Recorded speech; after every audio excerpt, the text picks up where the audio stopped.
জানাচ্ছি বাংলাদেশ জাতীয়তাবাদী দল বিএনপি ৮ নং দক্ষিণ বাগেরহাট শাখার সাবেক সাধারণ সম্পাদক জনাব আব্দুল জব্বার ভাই। আউযু বিল্লাহি মিনাশ শাইতানির রাজিম। বিসমিল্লাহির রহমানির রহিম।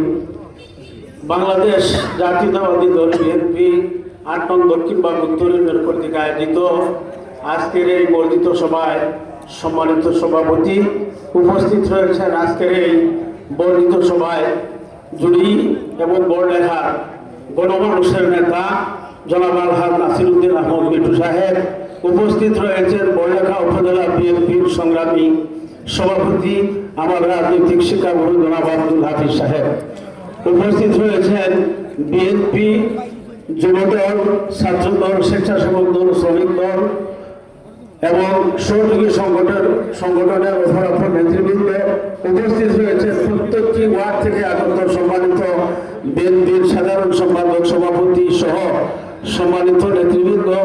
আমার বক্তব্যের শুরুতে আমি আপনাদেরকে জানাচ্ছি সালাম এবং শুভেচ্ছা। সম্মানিত উপস্থিতি, আপনারা জানেন ইতিপূর্বে নির্বাচন কমিশনার ঘোষণা করেছেন আগামী 12ই ফেব্রুয়ারি ত্রয়োদশ জাতীয় সংসদ নির্বাচন অনুষ্ঠিত হবে। সম্মানিত নেতৃবৃন্দ, আপনারা দেখতে পাচ্ছেন আমরা কাঁঠালতলীবাসী, আমাদের মধ্যে অনেক ভুল বোঝাবুঝি ছিল, এগুলো আমাদের মধ্যে এখন নেই। সম্মানিত নেতৃবৃন্দ, আপনারা প্রত্যেকটা ওয়ার্ড থেকে আমাদের কোথায় এসেছেন। আমাদের লক্ষ্য এবং উদ্দেশ্য একটি, আগামী নির্বাচনে জনাব তারেক রহমান সাহেব জনাব নাসিরউদ্দিন মিঠু সাহেবকে দানের শীষ উপহার দিয়েছেন, সেই জন্য দানের শীষকে বিজয় আমাদের করতেই হবে। এই জন্যে আমি সকল বিএনপির সকল নেতাকর্মী এবং সহযোগী সংগঠনের সকল নেতাকর্মীকে আমি আহ্বান জানাবো, আপনাদের গড়ে বসার আর কোনো সময় নেই। আজ এখন থেকে আমাদের নির্বাচনী কার্যক্রম শুরু করতে হবে। সম্মানিত নেতৃবৃন্দ, আমি আমার জেল জুলুমের কথা বলতেছি না, আমি জেল কেটেছি বা কেটেছি না, এটা আপনাদেরকে বলার কিছু আমি মনে করি না। সম্মানিত নেতৃবৃন্দ, আমি আপনাদের প্রতি একটা আহ্বান রাখবো, আপনারা সকলে মন প্রাণ উজাড় করে আগামী নির্বাচনে আমাদেরকে জিততে হবে, এটাই আমাদের লক্ষ্য এবং উদ্দেশ্য। সম্মানিত নেতৃবৃন্দ, আলহাজ নাসিরউদ্দিন আহমদ মিঠু সাহেব 18 সালে নির্বাচন করেছেন, 2 ঘন্টা সময় পেয়েছেন। 2 ঘন্টায় তিনি 80,000 ভোট এই 2 উপজেলায় পেয়েছেন। যদি সারাদিন ভোট হতো তাহলে কতদিন ভোট হতো আপনারাই বুঝে নেন। আমাকে 18 সালের নির্বাচনের 8 দিন পূর্বে আমাকে গ্রেফতার করে নিয়ে গেছে, আমি অবশ্য নির্বাচন দেখতে পাইনি। সম্মানিত নেতৃবৃন্দ, আশা করি এই বছর আর গ্রেফতারের টেনশন মনে হয় নাই। সম্মানিত নেতৃবৃন্দ, আমি সকলের প্রতি আহ্বান রাখতেছি, সকলে দল মত নির্বিশেষে কাঁধে কাঁধ মিলিয়ে সকলে একত্রিত হয়ে আলহাজ নাসিরউদ্দিন আহমদ মিঠু সাহেবকে যেভাবে বিজয়ী করা যায় সেটা করতে হবে।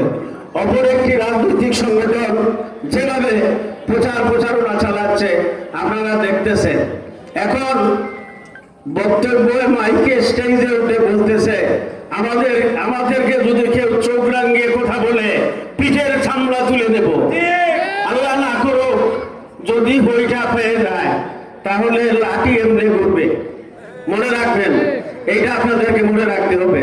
সম্মানিত নেতৃবৃন্দ, এতক্ষণ থেকে আপনারা অনেক নেতার বক্তব্য শুনেছেন, আমাদের মাঝ থেকে আপনারা ইসলাম বিদ্বেষী কোন কথাটা পেলেন আপনারা বলেন। আমরা তো ইসলামের দুয়াই দিতাম, ইসলামের কথা বলতাম, আমরা তো ইসলামের মধ্যে আছি, আমরা তো ইসলাম নিয়ে বসবাস করতেছি, বেঁচে আছি। এখন কত কিছু এগুলা বললে সারা রাত যাবে, আমি আর বলতেছি না। আমি এইটুকু বলতেছি, আমরা কাঁঠালতলীর বিএনপি এক এবং অভিন্ন। আমাদের একটাই লক্ষ্য উদ্দেশ্য, আগামী নির্বাচনে আলহাজ নাসির উদ্দিন আহমদ মিঠু সাহেবকে আমরা বিজয়ী করে সংসদে পাঠাতে হবে। পরিশেষে আমি যারা কষ্ট করে এসেছেন, আমি প্রত্যেকের অনেকের নাম আমার মুখস্থ আছে, আমি বলতে পারবো, কিন্তু সময় স্বল্পতার কারণে আমি বলতেছি না। আপনারা মনে কষ্ট নেবেন না, আমাদের কাছ থেকে আপনারা কোনো ধরনের কোনো দুর্ব্যবহার পাবেন না ইনশাল্লাহ। আপনাদের আপদে বিপদে দুঃখে সুখে অতীতে আমরা ছিলাম, বর্তমানে আছি, ভবিষ্যতে থাকবো।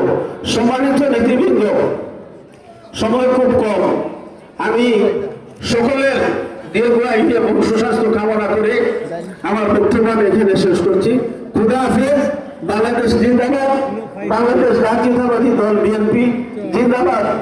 দেশ নেত্রী বেগম খালেদা জিয়া জিন্দাবাদ জিন্দাবাদ। তারুণ্যের অহংকার জনাব তারেক রহমান জিন্দাবাদ জিন্দাবাদ।